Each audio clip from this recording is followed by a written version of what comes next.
Welcome back to Our Time Crypto. XRP's big secret is out, and today we're uncovering why banks are quietly loading up on it right now. We've got real-world data, insider signals, and institutional whispers that make this story more than rumor. This isn't hype, it's strategic alignment with Ripple's infrastructure. You're about to get the full breakdown of why banking giants are moving behind the scenes and what that could mean for XRP's future. Let's dive in. Now, banks have long been stuck in the old way of moving money.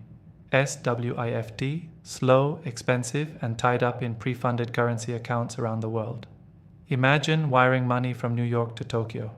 That transaction bounces across several intermediary banks, racks up fees at every stage, and can take up to 5 days to clear. For a global bank, this means billions locked in nostro vostro accounts, sitting idle just to keep the system functional. XRP flips that model entirely. It can settle in under 5 seconds, cost a fraction of a cent, and remove the need to hold reserves in foreign currencies. That's classic cost-saving 101, and banks love it. This isn't fantasy. Its current pilots and test corridors already live.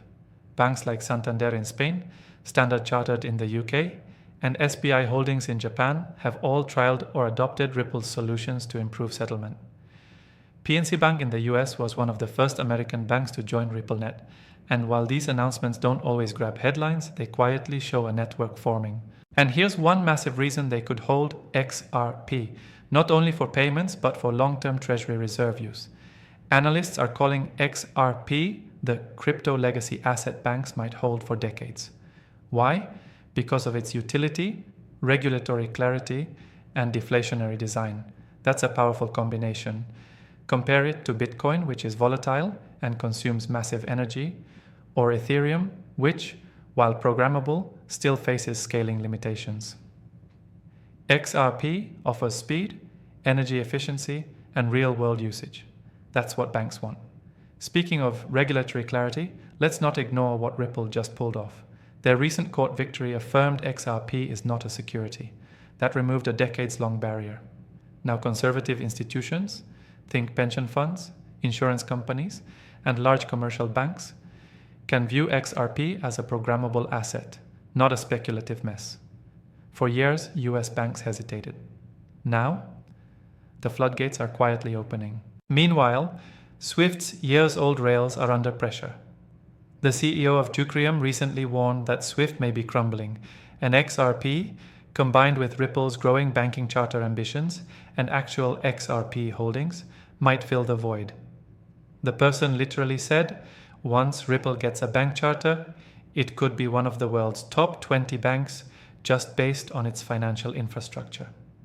That sounds bold, but when you consider Ripple already facilitates billions in cross-border transfers each quarter, the leap isn't so crazy. Behind the scenes, XRP's built-in fee burning makes its supply deflationary, a stake banks love because as they use it, supply shrinks. Think about that.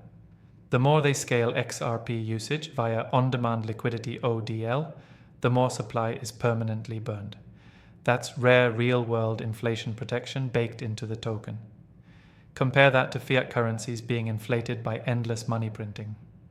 XRP stands out as a rare self-balancing system.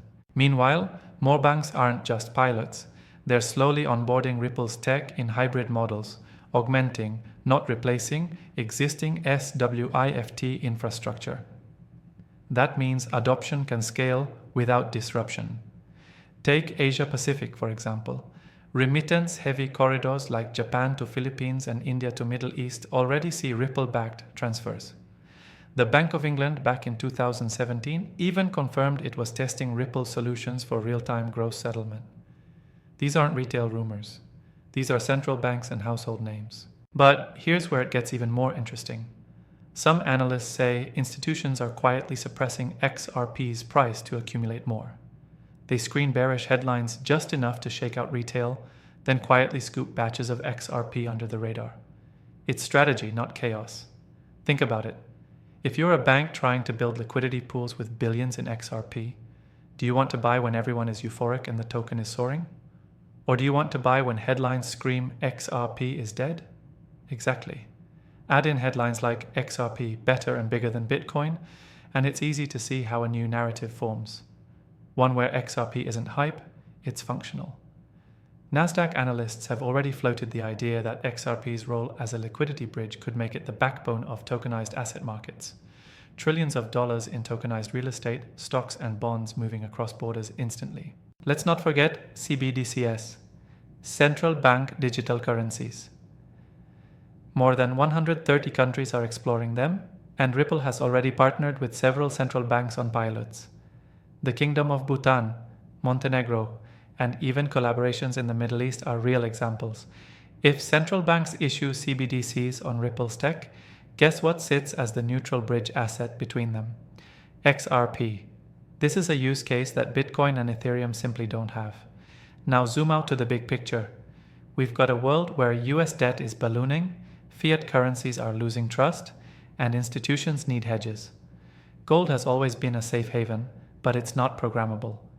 Bitcoin has scarcity, but lacks efficiency. Ethereum is programmable, but congested. XRP is positioned in the sweet spot: programmable, efficient, liquid, and regulatory approved. That combination is why banks are quietly moving. And here's something most people don't realize. Ripple itself has direct ties with regulators.